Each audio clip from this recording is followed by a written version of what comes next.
ಪದ್ಮಾಸನವನ್ನು 50 ವರ್ಷ ಮೀರಿದವರು ಮಾಡಬಹುದಾ ಅಂತ. ಆಸನಗಳಲ್ಲೇ ಅತ್ಯಂತ ಸರಳವಾದ್ದು ಮತ್ತು ಅಷ್ಟೇ ಪವಿತ್ರವಾದ್ದು. ಯಾವ ಥರ ನೀವು ಪ್ರಾಕ್ಟೀಸನ್ನು ಮಾಡಬೇಕು. ನಮಸ್ಕಾರ ಪ್ರಿಯ ವೀಕ್ಷಕರೇ, ಈ ವಿಡಿಯೋಲಿ ನಾನೀಗ ಡಿಸ್ಕಸ್ ಮಾಡ್ತೀನಿ ಒಂದು ಇಂಟ್ರೆಸ್ಟಿಂಗ್ ಕಾಮೆಂಟ್ ಬಗ್ಗೆ. ಒಬ್ಬರು ಕಾಮೆಂಟ್ ಹಾಕಿದ್ದಾರೆ, ಪ್ರಶ್ನೆ ಕೇಳಿದ್ದಾರೆ. ಆ ಪ್ರಶ್ನೆಗೆ ಉತ್ತರಿಸುವಂಥ ಪ್ರಯತ್ನ ಮಾಡ್ತೀನಿ. ನೀವು ನಮ್ಮ ಚಾನಲ್ಗೆ ಸಬ್ಸ್ಕ್ರೈಬ್ ಆಗದೇ ಇದ್ದರೆ ಸಬ್ಸ್ಕ್ರೈಬ್ ಮಾಡಿ, ದಯವಿಟ್ಟು ವಿಡಿಯೋ ನೋಡೋದನ್ನು ಮುಂದುವರಿಸಿ. ಸನಾತನ ಧರ್ಮ, ಯೋಗ, ಜ್ಯೋತಿಷ್ಯ, ಹೀಗೆ ಹಲವಾರು ವಿಚಾರದ ಬಗ್ಗೆ ನಾವಿಲ್ಲಿ ಡಿಸ್ಕಷನ್ನ ಮಾಡ್ತೀವಿ. ಈ ವಿಡಿಯೋ ಇಷ್ಟ ಆಯಿತಾ? ಕೊನೆಯಲ್ಲಿ ಕಮೆಂಟ್ ಮೂಲಕ ತಿಳಿಸಿ. ಬೇರೆ ಏನಾದರೂ ವಿಚಾರಗಳಿದ್ದರೆ, ನಿಮ್ಮದು ಏನಾದರೂ ಪ್ರಶ್ನೆ ಅಥವಾ ಏನಾದರೂ ಡೌಟು, ಏನಾದರೂ ತಿಳ್ಕೊಬೇಕು ಅಂತ ಅನಿಸಿದರೆ, ಅಥವಾ ನಮ್ಮ ವಿಡಿಯೋಗಳ ಬಗ್ಗೆ ಫೀಡ್ಬ್ಯಾಕ್ ಹಾಕಬೇಕು ಅಂತ ಅನಿಸಿದರೆ, ದಯವಿಟ್ಟು ಕಾಮೆಂಟ್ ಮೂಲಕ ಫೀಡ್ಬ್ಯಾಕ್ ಕೊಡೋದಕ್ಕೆ ಮರಿಬೇಡಿ. ಲೈಕ್ ಮಾಡಿ ಈ ವಿಡಿಯೋ ಇಷ್ಟ ಆದರೆ. ಸ್ನೇಹಿತರೆ ನೋಡಿ, ಪ್ರಶ್ನೆ ಕೇಳಿದ್ದಾರೆ ಒಬ್ಬರು, ಪದ್ಮಾಸನವನ್ನು 50 ವರ್ಷ ಮೀರಿದವರು ಮಾಡಬಹುದಾ ಅಂತ. ಎಡ ತೊಡೆ ಮೇಲೆ ಬಲಪಾದ, ಬಲ ತೊಡೆ ಮೇಲೆ ಎಡಪಾದ ಇಟ್ಬಿಟ್ರೆ ಆಯಿತು. ಸಿಂಪಲ್ಲಾಗಿ ಪದ್ಮಾಸನ, ಲೋಟಸ್ ಅಂತ ಕರೀತಾರೆ ಇಂಗ್ಲೀಷಲ್ಲಿ. Sitting in lotus, lotus pose ಈ ಥರ ಕರೀತಾರೆ. ಬಹಳ ಇಂಪಾರ್ಟೆಂಟ್ ಆಸನ ಇದು. ಯಾಕೆಂದರೆ ಮನುಷ್ಯನ ದೈವಿ ಶಕ್ತಿಯನ್ನು ಜಾಗೃತಗೊಳಿಸುವಂಥ ಆಸನ.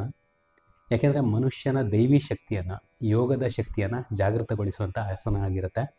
ಪರಮ ಪವಿತ್ರ ಆಸನ. ಆಸನಗಳಲ್ಲೇ ಅತ್ಯಂತ ಸರಳವಾದ್ದು ಮತ್ತು ಅಷ್ಟೇ ಪವಿತ್ರವಾದ್ದು. ವಿಶೇಷವಾಗಿ ಸ್ಪಿರಿಚುವಲ್ ಪ್ರೋಗ್ರೆಸ್ ಅಂದರೆ ಆಧ್ಯಾತ್ಮಿಕ ಹಾದಿಯಲ್ಲಿ ನಮಗೆ ಉನ್ನತಿಯನ್ನು ಕೊಡುವಂಥ ಆಸನ ಇದಾಗಿರುತ್ತೆ. ಮನಸ್ಸನ್ನು ಶಾಂತಗೊಳಿಸುತ್ತೆ, ಸಮಾಧಾನ ನೀಡುತ್ತೆ, ನೆಮ್ಮದಿಯನ್ನು ತರುತ್ತೆ, ಏಕಾಗ್ರತೆಯನ್ನು ಜಾಸ್ತಿ ಮಾಡುತ್ತೆ.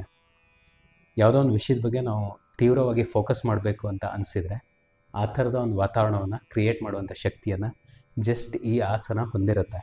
ಅಂದರೆ ಜಸ್ಟ್ ಇದರಲ್ಲಿ ಕೂತ್ಕೊಳ್ಳೋದ್ರಿಂದಲೇ ಅಷ್ಟೊಂದು ಒಳ್ಳೆಯ ವಿಚಾರಗಳಿದ್ದಾವೆ ಅಂತ ಹೇಳ್ತಾರೆ.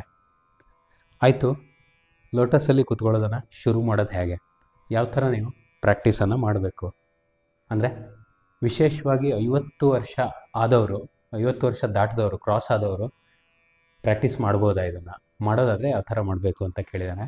ಭಾಳ ಇಂಟ್ರೆಸ್ಟಿಂಗ್ ಕ್ವೆಶ್ಚನ್ ಇದು. ಒಂದೇ ಸಲ ಪಾದಗಳನ್ನು ಬೆಂಡ್ ಮಾಡೋದಕ್ಕೆ ಟ್ರೈ ಮಾಡೋದು ಭಾಳ ರಿಸ್ಕಿ, ಸಾಕಷ್ಟು ಸಮಸ್ಯೆಗಳನ್ನು ತರುವಂಥ ಸಾಧ್ಯತೆ ಕೂಡ ಇರುತ್ತೆ.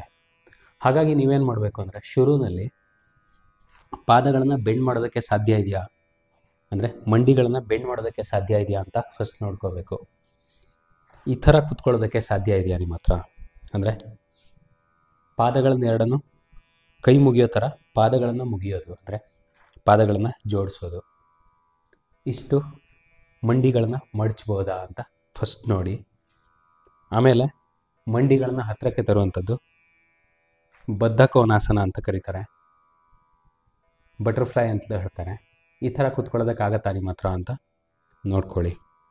ಮಂಡಿಗಳನ್ನ ಈ ಮಟ್ಟಕ್ಕೆ ಮಡಚ್ಬೋದು ಅಂತಾದರೆ ಒಂದಲ್ಲ ಒಂದಿನ ಪದ್ಮಾಸನವನ್ನು ನೀವು ಖಂಡಿತ ಮಾಡೋದಕ್ಕೆ ನಿಮ್ಮ ಹತ್ರ ಸಾಧ್ಯ ಆಗುತ್ತೆ.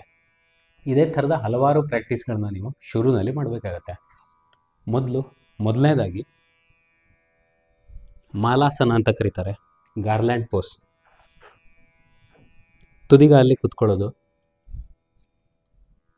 ಕನ್ನಡದಲ್ಲಿ ಹೇಳಬೇಕು ಅಂದರೆ ಎರಡು ಕೈಗಳನ್ನು ಈ ಥರ ಜೋಡಿಸುವಂಥದ್ದು. ಇದನ್ನು ಕರಿತೀವಿ ಮಾಲಾಸನ ಅಂತ. ವೇಟನ್ನು ಮಂಡಿಗಳ ಮೇಲೆ ಟ್ರಾನ್ಸ್ಫರ್ ಮಾಡೋದಕ್ಕೆ ಭಾಳ ಒಳ್ಳೆಯ ಆಸನ ಇದು. ಮಂಡಿಗಳನ್ನು ಸ್ಟ್ರಾಂಗ್ ಆಗಿ ಮಾಡುತ್ತೆ. ಈ ಆಸನದಲ್ಲೂ ಕೂಡ ಕೂತ್ಕೊಳ್ಳೋದಕ್ಕೆ ಟ್ರೈ ಮಾಡಬೇಕು. ಬದ್ಧಕೋನಾಸನ, ಹಾಗೆಯೇ ಮಾಲಾಸನ. ಮೂರನೇ ಆಸನ ಸ್ವಸ್ತಿಕಾಸನ. ಎಡಗಾಲು ಈ ಥರ ಮುಂದ್ಗಡೆ ಇರುತ್ತೆ, ಬಲಗಾಲು ಈ ಥರ ಮುಂದ್ಗಡೆ ಇರುತ್ತೆ. ಮಂಡಿಯನ್ನು ಮುಂದ್ಗಡೆ ಇಟ್ಟು ಮುಂದ್ಗಡೆ ಫೋಲ್ಡ್ ಮಾಡ್ತೀರಾ ಬಲಗಾಲನ್ನು, ಎಡಗಾಲನ್ನು ಹಿಮ್ಮುಖವಾಗಿ ಫೋಲ್ಡ್ ಮಾಡ್ತೀರಾ. ಪಾದ ಹಿಂದಕ್ಕಿರುತ್ತೆ, ನಿಮ್ಮ ಎಡ ಪಕ್ಕದಲ್ಲಿ ಎಡಪಾದ, ಬಲಗಾಲು ಈ ಥರ ಬಂದು ಎಡ ತೊಡೆಯನ್ನು ಟಚ್ ಆಗಿರುತ್ತೆ. ಇದನ್ನು ಕರಿತೀವಿ ಸ್ವಸ್ತಿಕಾಸನ ಅಂತ. ಇದನ್ನೇ ಬಲಗಡೆ ಕೂಡ ಮಾಡ್ತೀರಾ. ಎಡಗಾಲನ್ನು ಮುಂದ್ಗಡೆ ಇಟ್ಕೋತೀರಾ, ಬಲಗಾಲನ್ನು ಹಿಂದ್ಗಡೆ ಚಾಚ್ತೀರಾ. ಸೊ ಇದು ಸ್ವಸ್ತಿಕಾಸನದ ಇನ್ನೊಂದು ಪೋಸು, ಎರಡನೇ ಪಾರ್ಟು. ಇದು ಮೂರನೇ ಆಸನ ಆಯಿತು. ಈ ಆಸನಗಳನ್ನು ಮಾಡೋದಕ್ಕೆ ನಿಮ್ಮ ಹತ್ರ ಸಾಧ್ಯ ಇದೆಯಾ ಅಂತ ನಿಮಗೆ ನೀವು ಪ್ರಶ್ನೆ ಮಾಡ್ಕೋಬೇಕು. ಸೊ ನಾಲ್ಕನೇ ಆಸನ ಅಂದರೆ ಅರ್ಧ ಪದ್ಮಾಸನ. ಬಲ ಪಾದವನ್ನು ಎಡ ತೊಡೆ ಮೇಲೆ ಇಟ್ಕೊಂಡು ಈ ಥರ ಕುತ್ಕೋತೀರ ಆರಾಮವಾಗಿ. ಇದೇ ಥರ ಬಲ ಪಾದವನ್ನು ಎಡ ಪಾದವನ್ನು ಬಲ ತೊಡೆ ಮೇಲೆ ಇಟ್ಕೊಂಡು ಕೂತ್ಕೋತೀರ. ಸೊ ಇವುಗಳನ್ನು ಪ್ರಾಕ್ಟೀಸ್ ಮಾಡಬೇಕು. ಯಾಕೆಂದರೆ ಈ ತೊಡೆ ಭಾಗದಲ್ಲಿ ಹೆಚ್ಚು ಫ್ಲೆಕ್ಸಿಬಿಲಿಟಿಯನ್ನು ಅಚೀವ್ ಮಾಡೋದಕ್ಕೆ ನಿಮ್ಮ ಹತ್ರ ಸಾಧ್ಯ ಆಗಬೇಕು. ಸೊ ಇಷ್ಟನ್ನು ಮಾಡೋದಕ್ಕೆ ನಿಮ್ಮ ಹತ್ರ ಸಾಧ್ಯ ಆಗುತ್ತಾ ಅಂತ ಪರೀಕ್ಷೆ ಮಾಡ್ಕೊಳ್ಳಿ. ಇವುಗಳನ್ನು ಸತತವಾಗಿ ನೀವು ಅಭ್ಯಾಸ ಮಾಡಬೇಕಾಗತ್ತೆ. ಅಂದರೆ ಈ ಎಲ್ಲ ಆಸನಗಳು ಸಿಕ್ಕಾಪಟ್ಟೆ ಇಂಪಾರ್ಟೆಂಟ್ ಆಗ್ತವೆ ಶುರುವಿನಲ್ಲಿ. ಈ ಥರ ಕೂತ್ಕೊಳ್ಳೋದು ಕೂಡ ಇಂಪಾರ್ಟೆಂಟ್ ಆಗುತ್ತೆ. ಮಂಡಿಗಳನ್ನು ಫ್ಲೆಕ್ಸಿಬಲ್ ಆಗಿ ಮಾಡ್ಕೊಳ್ಳೋದಕ್ಕೆ ಬೇಕಾದ ಕ್ರಮಗಳನ್ನು ತಗೊಳ್ಳೋದಕ್ಕೆ ಟ್ರೈ ಮಾಡಬೇಕು. ಕಾಲುಗಳನ್ನು ಈ ಥರ ಫ್ಲ್ಯಾಟಾಗಿ ಇಟ್ಕೊಂಡು ಕೂತ್ಕೊಳ್ಳೋದು, ಇದು ಕೂಡ ಒಂದು ಉಪಯುಕ್ತ ಆಸನನೇ ಆಗಿರುತ್ತೆ. ಬೆನ್ನನ್ನು ಕತ್ತನ್ನು ಸ್ಟ್ರೇಟಾಗಿ ಮಾಡೋದು, ಮಂಡಿಗಳನ್ನು ಇನ್ನಷ್ಟು ಮತ್ತಷ್ಟು ಫ್ಲೆಕ್ಸಿಬಲಾಗಿ ಮಾಡ್ಕೊಳ್ತಾ ಹೋಗೋದು. ಅದಕ್ಕಾಗಿ ಏನೆಲ್ಲ ಬೇಕೋ ಅದೆಲ್ಲ ವ್ಯವಸ್ಥೆಗಳನ್ನ ಮಾಡ್ಕೊಳ್ಳೋದಕ್ಕೆ ಟ್ರೈ ಮಾಡೋದು. ಸೊ ಇಷ್ಟು ಫ್ಲೆಕ್ಸಿಬಲ್ ಆಗಿದೆ ಅಂತಾದರೆ ಅಂದರೆ ಪಾದಗಳನ್ನ ಇಷ್ಟು ನೀವು ಫ್ಲೆಕ್ಸಿಬಲಾಗಿ ಮಾಡ್ಕೊಂಡಿದ್ದೀರಾ ಆಲ್ರೆಡಿ ಅಂತಾದರೆ ಸಾಧ್ಯ ಆಗುತ್ತೆ ನಿಧಾನಕ್ಕೆ ಪದ್ಮಾಸನದ ಕಡೆ ಬರೋದಕ್ಕೆ. ಈ ಎಲ್ಲ ಆಸನಗಳು ಕಾಂಟ್ರಿಬ್ಯೂಟ್ ಮಾಡ್ತಾ ಇರ್ತವೆ. ನೀವು ಹೆಚ್ಚೆಚ್ಚು ಪ್ರಾಕ್ಟೀಸ್ ಮಾಡೋದಕ್ಕೆ ಟ್ರೈ ಮಾಡಬೇಕು. ಇವುಗಳನ್ನು ಈ ಥರ ಕೂತ್ಕೊಳ್ಳೋದು, ಏನಾದರೂ ಪುಸ್ತಕ ಓದ್ತಿರ್ತೀರಾ ಅಂದರೆ ಈ ಥರ ಕೂತ್ಕೊಳ್ಳಿ, ಧ್ಯಾನ ಮಾಡ್ತಿರ್ತೀರಾ ಅಂದರೆ ಈ ಥರ ಕೂತ್ಕೊಳ್ಳಿ, ಪ್ರಾಣಾಯಾಮ ಇದೇ ಆಸನದಲ್ಲೇ ಕೂತ್ಕೊಳ್ಳಿ, ಟ್ರೈ ಮಾಡಿ. ತೊಡೆಯಲ್ಲಿರೋ ಕೊಬ್ಬನ್ನು ಕರಗಿಸ್ಬೇಕು ಅಂತಲ್ಲ ಎಕ್ಸಾಕ್ಟ್ಲಿ ಪದ್ಮಾಸನಕ್ಕೆ ಅವಶ್ಯಕತೆ ಇರೋದು. ಮಂಡಿ ಫ್ಲೆಕ್ಸಿಬಲ್ ಆಗಬೇಕಾಗತ್ತೆ.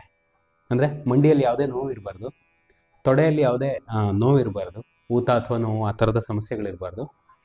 ಫ್ಲೆಕ್ಸಿಬಲ್ ಆಗಿರಬೇಕು. ದಪ್ಪ ಇರೋರು, ತುಂಬ ದಪ್ಪ ಇರೋರು ಕೂಡ ಪದ್ಮಾಸನ ಮಾಡೋದನ್ನು ನಾನು ಗಮನಿಸಿದ್ದೀನಿ.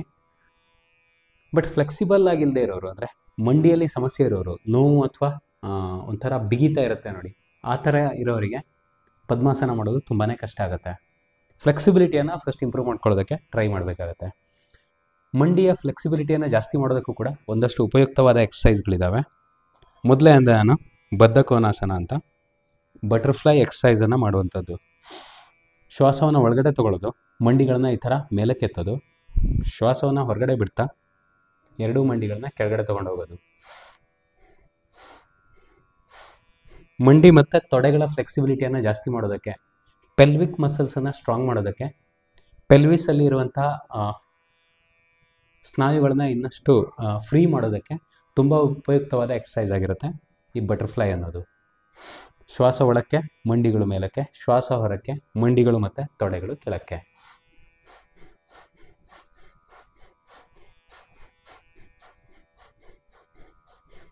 ಪೆಲ್ವಿಕ್ ರೀಜನ್ನ ಸ್ಟ್ರಾಂಗ್ ಮಾಡೋ ಜೊತೆ ಮಂಡಿಗಳನ್ನ ಫ್ಲೆಕ್ಸಿಬಲ್ ಆಗಿ ಮಾಡುತ್ತೆ, ತೊಡೆನೂ ಕೂಡ ಫ್ಲೆಕ್ಸಿಬಲ್ ಆಗಿ ಮಾಡುತ್ತೆ.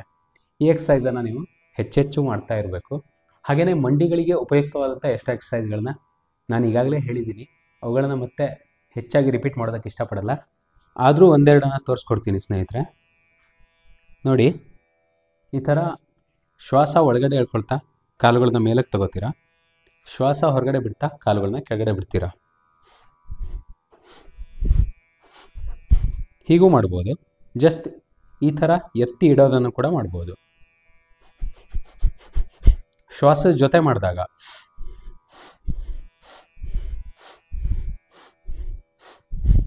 ಮಂಡಿಗಳನ್ನ ಫ್ಲೆಕ್ಸಿಬಲ್ ಮಾಡೋ ಶಕ್ತಿಯನ್ನು ಈ ಎಕ್ಸಸೈಸ್ ಹೊಂದಿದೆ. ಎಷ್ಟಾಗುತ್ತೋ ಅಷ್ಟು ಕೂಡ ಮಾಡ್ಬೋದು. ಇಷ್ಟೇ ಎತ್ತೋಕ್ಕಾಗತ್ತೆ ಅಂದರೆ ಇಷ್ಟೇ ಮಾಡಿ, ಇಷ್ಟೇ ಎತ್ತಕ್ಕಾಗತ್ತೆ ಅಂದರೆ ಇಷ್ಟೇ ಮಾಡಿ. ಎಷ್ಟಿದೆಯೋ ಅಷ್ಟರಿಂದ ಶುರು ಮಾಡ್ಕೊಂಡು ಹೋದರೆ 100-200 ಸಲ ಅಥವಾ ಇನ್ನೂ ಜಾಸ್ತಿ ಸಲ ನೀವು ಮಾಡ್ತಾ ಹೋದಾಗೆ ಫ್ಲೆಕ್ಸಿಬಿಲಿಟಿಯನ್ನು ಜಾಸ್ತಿ ಮಾಡ್ಕೋತಾ ಹೋಗ್ಬೋದು ಕ್ರಮೇಣ. ಸೊ ಮಂಡಿ ಮತ್ತು ತೊಡೆ ಸ್ನಾಯುಗಳನ್ನ ಫ್ಲೆಕ್ಸಿಬಲ್ ಮಾಡೋದೇ ಪದ್ಮಾಸನದ ಆರಂಭಿಕ ಹಂತ ಆಗಿರುತ್ತೆ. ಎರಡನೇದು ಭಾಳ ಇಂಪಾರ್ಟೆಂಟು, ಅರ್ಧ ಪದ್ಮಾಸನಗಳನ್ನು ಹೆಚ್ಚೆಚ್ಚು ಪ್ರಾಕ್ಟೀಸ್ ಮಾಡ್ತಾ ಹೋಗೋದು. ಈ ಥರ ಎತ್ತಿ ಫಾಸ್ಟಾಗಿ ಇಡೋದಕ್ಕೆ ಸಾಧ್ಯ ಆಗಬೇಕು ನಿಮಗೆ. ಮುಂದ್ಗಡೆ ತಗೋತೀರಾ, ಎತ್ತಿ ಇಡ್ತೀರಾ, ಕಾಲುಗಳನ್ನ ಮುಂದ್ಗಡೆ ಇಟ್ಕೊಂಡು ಬೇಕಿದ್ರು ಮಾಡ್ಬೋದು. ಈ ಥರ ಎತ್ತೋದು ಇಡೋದು, ಎತ್ತೋದು ಇಡೋದು.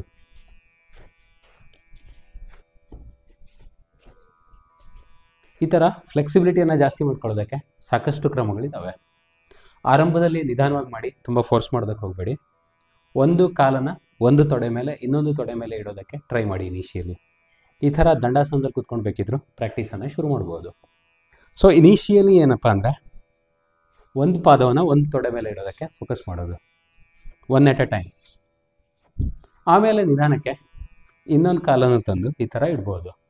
ಸೊ ಇದಕ್ಕೆ ಬೇಕಾಗತ್ತೆ ಪ್ರಾಕ್ಟೀಸು. 100-200 ಸಲ, 1000 ಸಲ, 1 ವಾರ, 2 ವಾರ, 3 ವಾರ, 15 ದಿನ, 20 ದಿನ, 30 ದಿನ, 1 ತಿಂಗಳು, 30 ದಿನ ಅಂದ್ರೇ 1 ತಿಂಗಳು, ಆಮೇಲೆ 2-3 ತಿಂಗಳುಗಳು, ಈ ಥರ ಮಾಡ್ತಾ ಹೋದಂಗೂ ಫ್ಲೆಕ್ಸಿಬಿಲಿಟಿಯನ್ನು ಜಾಸ್ತಿ ಮಾಡ್ಕೊಳ್ತಾ ಹೋಗೋದಕ್ಕೆ ಸಾಧ್ಯ ಆಗುತ್ತೆ. ಸೊ ನಿಮಗೆ 50 ವರ್ಷಕ್ಕೇನೂ ತೊಂದರೆ ಇಲ್ಲ. ನಾನು ನೋಡಿದ್ದೀನಿ 100 ವರ್ಷದವರು ಪದ್ಮಾಸನ ಹಾಕೋದನ್ನು ನೋಡಿದ್ದೀನಿ, 50 ವರ್ಷದವ್ರು ಹಾಕೋದನ್ನು ನೋಡಿದ್ದೀನಿ, 75 ವರ್ಷದವರು ಪದ್ಮಾಸನ ಹಾಕೋದನ್ನು ನೋಡಿದ್ದೀನಿ. 25-30 ವರ್ಷದವ್ರ ಹತ್ರನೂ ಹಾರ್ಡಾಗಿ ಪ್ರಾಕ್ಟೀಸ್ ಮಾಡಿ ಪದ್ಮಾಸನ ಹಾಕೋದಕ್ಕೆ ಸಾಧ್ಯ ಆಗೋದಿಲ್ಲ, ಅದನ್ನು ಗಮನಿಸಿದ್ದೀನಿ. ಸೊ ಅವರ ಮಂಡಿಗಳಲ್ಲಿ ಏನೋ ಒಂದು ಸವೆತ, ಏನೋ ಒಂದು ಕಿರಿಕಿರಿ, ಏನೋ ಒಂದು ನೋವು, ಅಥವಾ ಏನೋ ಒಂದು ಇನ್ಫ್ಲೆಕ್ಸಿಬಿಲಿಟಿ, ಅಂದರೆ ಈ ಮಂಡಿಯ ಸುತ್ತಲಿನ ಸ್ನಾಯುಗಳಲ್ಲಿ ಸಮಸ್ಯೆಗಳು ಶುರುವಾಗಿರ್ತವೆ. 30 ವರ್ಷದವರಲ್ಲೂ ಕೂಡ ಶುರುವಾಗಿರ್ತವೆ. 18 ವರ್ಷದವರಲ್ಲೂ ಕೂಡ ಸಮಸ್ಯೆಗಳಿರ್ಬೋದು. ಅಭ್ಯಾಸವನ್ನು ಪ್ರಾಪರಾಗಿ ಮಾಡ್ಕೊಂಡಿಲ್ಲ ಅಂದರೆ, ಮಂಡಿಗಳನ್ನು ಸ್ಟ್ರಾಂಗ್ ಮಾಡೋದಕ್ಕೆ ಆ್ಯಕ್ಷನ್ ತೊಗೊಂಡಿಲ್ಲ ಅಂದರೆ. ವಿಶೇಷವಾಗಿ ಇವತ್ತಿನ ಜನ ಅಂದರೆ ಸಿಟಿಯಲ್ಲಿರೋರು ಈ ಥರ ಕುತ್ಕೊಳ್ಳೋದಕ್ಕೆ ಪ್ರಾಕ್ಟೀಸ್ ಮಾಡಿರೋದಿಲ್ಲ, ನೆಲದ ಮೇಲೆ ಕುತ್ಕೊಳ್ಳೋದೇ ಗೊತ್ತಿರಲ್ಲ. ಆ ಥರದವರಿಗೆಲ್ಲ ಆಗೋ ಹೋಗುವಂಥ ವಿಚಾರ ಅಲ್ಲ. ಪದ್ಮಾಸನ, ಸುಖಾಸನ, ಕೊನೆಗೆ ಅರ್ಧ ಪದ್ಮಾಸನ, ಸ್ವಸ್ತಿಕಾಸನ ಕೂಡ ತುಂಬ ಸಮಸ್ಯೆನೇ ಆಗುತ್ತೆ. ದಂಡಾಸನದಲ್ಲೇ ಕುತ್ಕೋಬೇಕಾಗುತ್ತೆ ಭಾಳಷ್ಟು ಜನಗಳು. ಸೊ ಇದರಲ್ಲಿ ಡಿಸಪಾಯಿಂಟಿಂಗ್ ಏನಿಲ್ಲ, ಪದ್ಮಾಸನದಲ್ಲಿ ಕುತ್ಕೊಳ್ಬೇಕಾದ ಅನಿವಾರ್ಯತೆಯೂ ಯಾವುದೂ ಇಲ್ಲ. ಬಟ್ ಈ ಥರ ನೀವು ಪ್ರಾಕ್ಟೀಸನ್ನು ಶುರು ಮಾಡ್ಬೋದು. ಅಂದರೆ ಎತ್ತಿ ಇಡೋದಕ್ಕೆ ಸಾಧ್ಯ ಆಗದೆ ಇರೋರು, ಈ ಥರ ಇಡೋದಕ್ಕಾಗಲ್ಲಪ್ಪ ತೊಡೆ ಮೇಲೆ ಅನ್ನೋರು, ಜಸ್ಟ್ ಈ ತೊಡೆಯನ್ನು ಕರೆಕ್ಟಾಗಿ ಪಾದದಿಂದ ತಟ್ಟೋದಕ್ಕೆ, ಮುಟ್ಟೋದಕ್ಕೆ ಟ್ರೈ ಮಾಡಿ. ಇನಿಷಿಯಲ್ ಪ್ರಾಕ್ಟೀಸು ಅಂದರೆ ಎಡ ತೊಡೆಯನ್ನು ಬಲ ತೊಡೆಯ ಹತ್ತಿರ, ಅಂದರೆ ಬಲ ತೊಡೆಗೆ ಟಚ್ ಆಗೋ ಥರ ಎಡ ಪಾದವನ್ನು ತರಬೇಕು. ನೀವು ಪ್ರೆಸ್ ಮಾಡಬೇಕು. ಈ ಥರ ಎಡ ಪಾದವನ್ನು ಬಲ ತೊಡೆಗೆ ಪ್ರೆಸ್ ಮಾಡಬೇಕು, ಬಲ ಪಾದವನ್ನು ಎಡ ತೊಡೆಗೆ ಪ್ರೆಸ್ ಮಾಡಬೇಕು. ಇದು ಕೂಡ ಫ್ಲೆಕ್ಸಿಬಿಲಿಟಿ ಜಾಸ್ತಿ ಮಾಡ್ಕೊಳ್ಳೋದಕ್ಕೆ, ತೊಡೆ ಸ್ನಾಯುಗಳಿಗೆ ಒತ್ತಡ ತರೋದಕ್ಕೆ, ಹಾಗೆಯೇ ಪಾದವನ್ನು ಮತ್ತು ಮಂಡಿಯನ್ನು ಫ್ಲೆಕ್ಸಿಬಲ್ ಮಾಡ್ಕೊಳ್ಳೋದಕ್ಕೆ ಸಹಾಯ ಮಾಡುತ್ತೆ. ಪದ್ಮಾಸನದಲ್ಲಿ ಮತ್ತೇನೂ ಇಲ್ಲ, ಈ ತೊಡೆಗಳು ವೇಟ್ ಹೊರೋದಕ್ಕೆ ಶಕ್ತಿಯನ್ನು ಹೊಂದಿರಬೇಕಾಗತ್ತೆ. ಪಾದಗಳ ವೇಟನ್ನು ತೊಡೆಗಳು ಹೊರಬೇಕು. ಹಾಗೆಯೇ ತೊಡೆಗಳ ಮಧ್ಯೆ ಸಾಕಷ್ಟು ಗ್ಯಾಪ್ ಇರಬೇಕು. ಈ ಥರ ಅಂದರೆ ತೊಡೆಗಳು ಸಪೂರವಾಗಿದ್ದಷ್ಟು ಅನುಕೂಲ ಆಗುತ್ತೆ. ಹಾಗೆಯೇ ಮತ್ತೊಂದು ಆಸನ ಕೂಡ ಇಂಪಾರ್ಟೆಂಟ್ ಆಗುತ್ತೆ, ಅದನ್ನು ನಾವು ಕರಿತೀವಿ ವಜ್ರಾಸನ ಅಂತ. ವಜ್ರಾಸನ ಅಂದರೆ ಇನ್ನೇನೂ ಇಲ್ಲ, ಹಿಮ್ಮಡಿಗಳ ಮೇಲೆ ನಿಮ್ಮ ಪೃಷ್ಠ ಬರೋ ಹಾಗೆ ಮಂಡಿಯನ್ನು ಮಡಚ್ಕೊಂಡು ಪಾದಗಳನ್ನು ಕೆಳಮುಖವಾಗಿ ಮಾಡಿಕೊಂಡು ಕೂತ್ಕೊಳ್ಳುವಂಥ ಒಂದು ಆಸನ ಇದಾಗಿರುತ್ತೆ. ಸೊ ಇದು ಕೂಡ ನಿಮ್ಮ ಮಂಡಿಗಳನ್ನು ಫ್ಲೆಕ್ಸಿಬಲ್ ಮಾಡೋದಕ್ಕೆ, ಅಂದರೆ ಸರಿಯಾಗಿ ಚಾಚೋದಕ್ಕೆ ಮತ್ತು ಪದ್ಮಾಸನದ ಕಡೆ ಹೋಗೋದಕ್ಕೆ ಸಾಕಷ್ಟು ಹೆಲ್ಪ್ಫುಲ್ ಆಗುತ್ತೆ. ಸೊ ಬೇರೆ ಬೇರೆ ಥರ ಬೇರೆ ಬೇರೆ ಆ್ಯಂಗಲ್ಗಳಲ್ಲಿ, ಅಂದರೆ ಸ್ವಸ್ತಿಕಾಸನ, ವಜ್ರಾಸನ, ಸುಖಾಸನ, ಈ ಥರ ಫ್ಲ್ಯಾಟಾಗಿ ಕೂತ್ಕೊಳ್ಳೋದು ಆರಾಮವಾಗಿ, ಬದ್ಧಕೋನಾಸನ,